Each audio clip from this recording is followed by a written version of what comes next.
Whew, we made it. We are almost there. It's almost done. We are getting into the last couple bites, last couple steps, last couple days of you living in your house.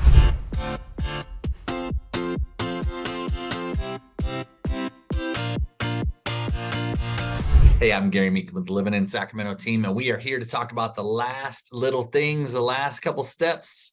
We are talking about the closing of your property as the seller. So we've talked about this. The inspections have all been done. The appraisal's been done. The loan's been done. We should have a full contingency release at this point in time. Now, with that being said, we have got a clear to close on the loan, and we've got the CD is out. That is the closing disclosure.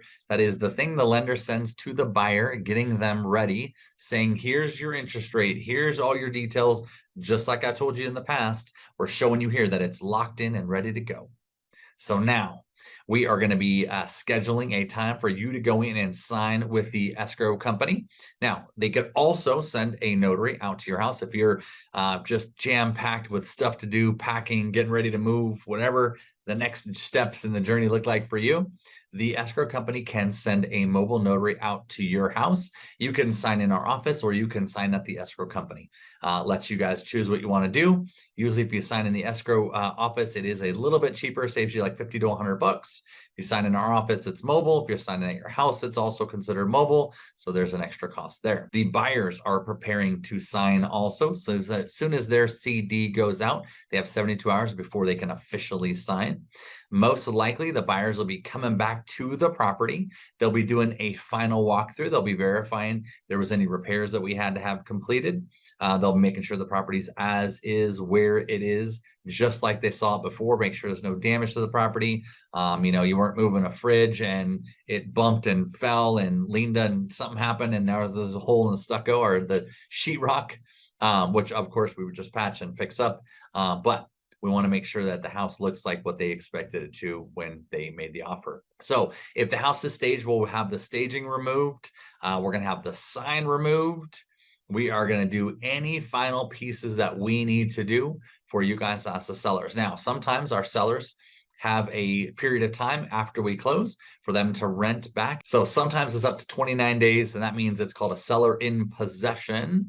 And usually there is a time period that everybody needs. Sometimes it's a week, sometimes it's a couple days. Sometimes sellers are like, hey, we're already packed up, we're moving out before the buyers are even ready to close. That does happen as well. And then the buyer signs, the seller signs. Now, once the buyer has signed, the buyer has a certain amount of money they have to bring in. They're doing FHA, they got 3.5% down. They might have some closing cost credit. There might be a couple of different things that happen. So the buyer brings in a certain portion of money. Then when escrow has gotten all the docs back, signed by the seller, signed by the buyer, everything comes in. They then call the lender and say, hey, I have all the data, I have all the information. We have the buyer's money. That's called what's balance. And then we say, hey, this is the loan amount, $255,000. We're expecting that from you guys. The lender then sends that money through wire over to escrow. Escrow will then collect that money along with the buyer's money, and they will send it off to the county to be recorded. So Sac, Placer, El Dorado, all of those are different counties. All of them have a little bit different timelines and structure. But because of the wonderful internet and also what happened in COVID, everything gets done electronically now. It's not like we literally grab paperwork and take it down to the county to be recorded anymore. So a lot of things are done electronically. And so that is what is happening now. The escrow company, once those recorded documents come back, hey, we are official, they will call us as the agents. The agents will then call their clients. That's me calling you guys as our sellers. And we're saying, hey, it's official. You got your 5 days left to rent back and finish your move. Or, hey, we want to make sure you guys are, planning to be out today at 5 o'clock when the buyers are going to take possession of the property. And also we'll be talking about, hey, you have X dollars that are going to be paid off on your mortgage. And then there's the remaining funds that are for you guys. It's going to be wire transferred, or you're going to pick up a check at escrow. They're going to mail you a check. They do like things any way that you want it done. And obviously, as we get to, the newest updates and everything, electronically is usually the way most people do things. But because it's such a large sum, a lot of people still doing checks. So that's kind of the scoop. That's the end. That's the closing. man, it's not a difficult process, but there are so many moving pieces that you guys as a buyer or a seller don't quite understand, or not that you don't understand it. It's just that you don't see it in the background, what the agents are doing. People say, well, agents make all this money and they don't have to really do much.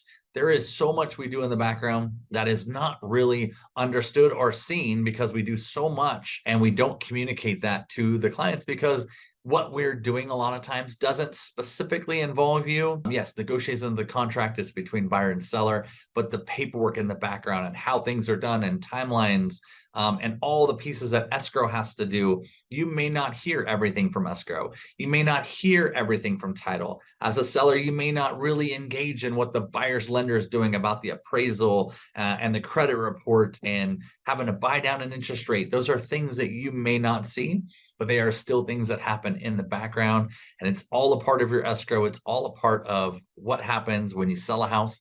So we have given you a huge step-by-step process. We hope that it's helpful. We hope that you'll take the time to really watch through it. And hey, if you have any friends that are thinking about buying and selling, we have a buyer side and then we have a seller side. So would love for you to share our information, our YouTube channel. If you like the information we're sharing, then please hit the like and subscribe buttons, all those kind of good things.